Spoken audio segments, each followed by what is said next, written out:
مگر پوری قوم اپنی ضرورتوں کے لیے اس کی محتاج ہوتی ہے۔ اے سردار، ہمارے پاس کھانے کو کچھ نہیں اور دشمن سر پر ہے، ہماری مدد کریں، ہم آپ کے سوا کس کے پاس جائیں؟ سوچئے، مکہ کے بتوں کو صفائی کی ضرورت تھی، اگر وہ گر جائیں تو انہیں اٹھانے کی ضرورت تھی، وہ بھلا صمد کیسے ہو سکتے ہیں؟ ارے جلدی آؤ، ہمارا دیوتا گر گیا ہے، اسے اٹھاؤ۔ انسان کو زندہ رہنے کے لیے کھانے کی، آکسیجن کی اور نیند کی ضرورت ہے، لیکن اللہ الصمد ہے، اسے ان میں سے کسی چیز کی حاجت نہیں ہے۔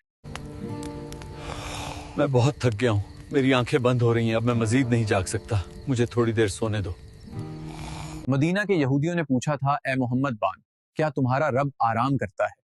کیونکہ ان کا عقیدہ تھا کہ خدا نے دنیا بنا کر آرام کیا تھا۔ ہم نے تورات میں پڑھا ہے کہ 6 دن کام کرنے کے بعد آرام ضروری ہے، کیا تمہارا رب بھی تھک جاتا ہے اور آرام کرتا ہے؟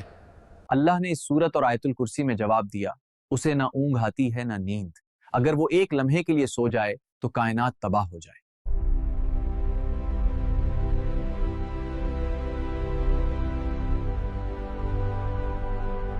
جب ساری دنیا کے دروازے بند ہو جاتے ہیں تب بھی الصمد کا دروازہ کھلا رہتا ہے، وہ آخری امید ہے جس کے پاس سب بھاگ کر جاتے ہیں۔ یا اللہ، اب تیرے سوا کوئی بچانے والا نہیں، سب سہارے ٹوٹ گئے۔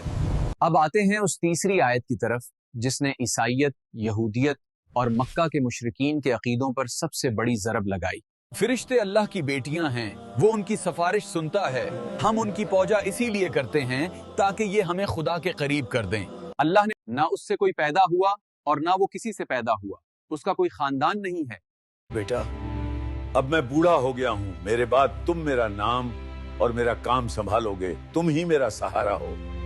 انسان کو اولاد کی ضرورت اس لیے ہوتی ہے کیونکہ وہ بوڑھا ہوتا ہے اور مر جاتا ہے، وہ چاہتا ہے کہ اس کا نام باقی رہے، مگر اللہ یعنی وہ کسی سے پیدا نہیں ہوا، کیونکہ جو پیدا ہوتا ہے اس کی ایک شروعات ہوتی ہے، وہ پہلے موجود نہیں ہوتا، اور جو باپ بنتا ہے وہ ایک دن بوڑھا ہوتا ہے اور مر جاتا ہے تاکہ اس کا بیٹا اس کی گدی سنبھالے۔ اللہ ہمیشہ زندہ ہے، اسے کسی وارث کی ضرورت نہیں ہے۔ میرے بیٹے، آج سے یہ سلطنت تمہاری ہے، میں جا رہا ہوں، اب تم اس تخت کے وارث ہو، اس کی حفاظت کرنا۔ عیسائی کہتے تھے عیسیہ خدا کے بیٹے ہیں، یہودی کہتے تھے عزیر بیٹے ہیں۔ سورہ اخلاص نے اس فیملی سسٹم کا انکار کر دیا کہ خدا کا کوئی خاندان نہیں ہے۔ اگر عیسرا مدا کے بیٹے نہیں ہیں تو پھر وہ بغیر باپ کے کیسے پیدا ہوئے؟ یقیناً ان میں خدا کی روح اور الوہیت کا حصہ ہے۔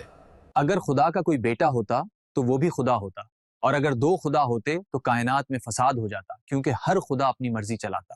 یہ علاقہ میرا ہے، میں یہاں کا حکم دوں گا۔ ہرگز نہیں، میں سب سے بڑا ہوں، یہاں صرف میری مرضی چلے گی۔ اور آخر میں اللہ نے بحث ہی ختم کر دی، فرمایا وَلَمْ يَكُونْ لِيهُ كُفُوًا أَحَدٌ، اور اس کا کوئی ہمسر، کوئی برابر، کوئی ٹکر کا نہیں ہے۔ دیکھو اس بادشاہ کی طاقت کو، یہ خداؤں جیسا ہے، اس کے پاس موت اور زندگی کا اشتہار ہے۔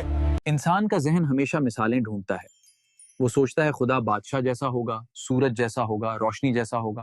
اللہ کہتا ہے نہیں، میں جتنا بھی سوچ لوں میری سوچ ایک حد پر آ کر رک جاتی ہے۔ اس کفوا عربی میں اس کو کہتے ہیں جو برابری کا ہو، جیسے شادی میں دیکھا جاتا ہے کہ لڑکا اور لڑکی کا خاندان برابر کا ہے یا نہیں۔ ہم اپنی بیٹی کا رشتہ وہاں کریں گے جو ہمارا کفو ہو، یعنی جو عزت، مال اور حسب نسش میں ہمارے برابر کا ہو۔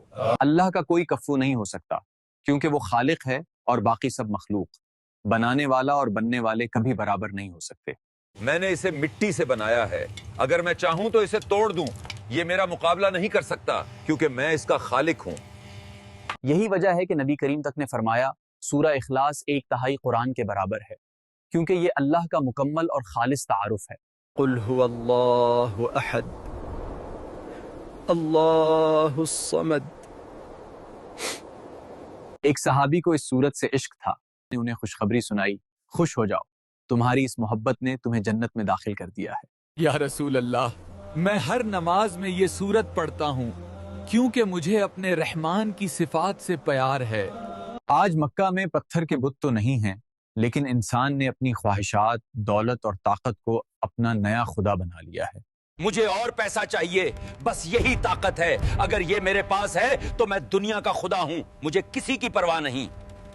آج کی دنیا میں جب ہم ڈپریشن، خوف اور مایوسی کا شکار ہوتے ہیں تو ہمیں اسی عصمت کی ضرورت ہے۔ یا اللہ میں تھک گیا ہوں، سب نے میرا ساتھ چلوڑ دیا، اب تو ہی میرا سمد ہے، مجھے اس اندھیرے سے نکال دے۔ بار آپ کہ آپ اس بادشاہ کو پکار رہے ہیں جو اکیلا ہے اور بے نیاز ہے۔ تو اکیلا ہے، تجھے میری ضرورت نہیں مگر مجھے تیری ضرورت ہے، تو ہی میرا سب کچھ ہے۔ نبی کریم تر نے فرمایا جو صبح و شام 3 بار سورہ اخلاص اور معوذتین پڑھ لے تو یہ اسے ہر چیز کے شر سے بچانے کے لیے کافی ہو جائیں گی۔ یہ سورت چھوٹی سی ہے مگر قیامت کے ترازو میں اس کا وزن پہاڑوں سے زیادہ ہوگا، کیونکہ یہ توحید ہے۔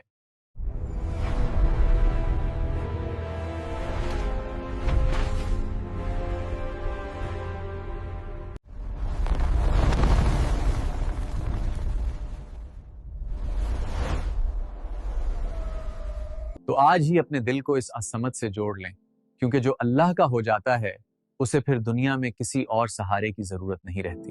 اب مجھے کوئی خوف نہیں، میرا رب میرے ساتھ ہے، وہی میرا کافی ہے اور وہی بہترین کارساز ہے۔ یہ ہے خدا، یہ ہے اللہ۔